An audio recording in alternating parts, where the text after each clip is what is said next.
Christmas, everyone. Seriously, check out my hat. Merry Christmas, ho ho ho, my family to yours. I had an epiphany a few years ago that I want to share with you about Christmas. So we have 5 kids. We raised 5 kids. That our most exciting day, for me at least, is when the kids come up and they come out of their rooms and there's stuff around the tree and they're little and they're so excited, and there's a bike or a car, a doll or something somebody's been wanting, and then they all grew up and then they all left. And it kind of got a little bit uncomfortable because now there was nobody there on Christmas morning. It was a little bit sad. And so I started thinking about that, and I started thinking, I was the oldest of 6 kids, we had 5 kids, and so there was all this whole Christmas spirit that occurred, and when it was no longer seeming that way, I started to not like it as much, and I was like, what is wrong? And then I realized the problem. And so if you do this, it might be a problem for you too.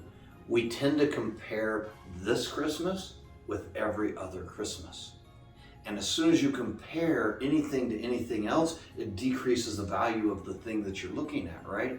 Or you don't look at it the same way. And so I started thinking, do we really even compare to actual Christmases? And when I started thinking about it, I thought, you know what? I actually make up a story in my head, and I probably combine about 5 or 6 Christmases and think in my head that was one Christmas, right? The 5 best Christmases, and all of those are in my head, and they're one Christmas. And so how can you possibly compete with that? You can't. And so I decided to try a tradition. I've been doing it every year for the last 2 years, and this is what it looks like. This is my first Christmas. I've never had a Christmas before. I don't know anything about it. I'm super excited.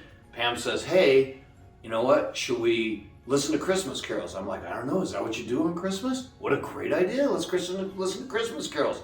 Cook a turkey? Sure, let's have a turkey. And you see it new for the first time, and it creates something spectacular. And so a couple of years ago, Pam said, hey, let's go to New York during Christmas time.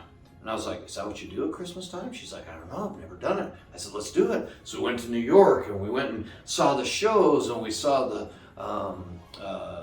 the dancers. What's their name? What are they called? Rockettes. The Rockettes. We saw the Rockettes. And yeah, I got some help here in the studio. You're welcome. Thank you. And so it was amazing, right? And so we had this great Christmas, felt like Home Alone, right, in New York. And then we flew to Jackson Hole. We had Christmas. And we didn't have the same Christmas that we'd had years in the past, but I didn't care because I was creating a new memory and a new Christmas. So my challenge for you, if you're feeling a little bit sad or things aren't going exactly like you want, is look at this Christmas like it's your very first one. What if this was your very first Christmas? There were no traditions, there were no comparisons, and this was the best day ever. This was the best Christmas. Think of, be like Elf, all right? So Merry Christmas, go celebrate, have a great time. Love you guys, Dr. Jim.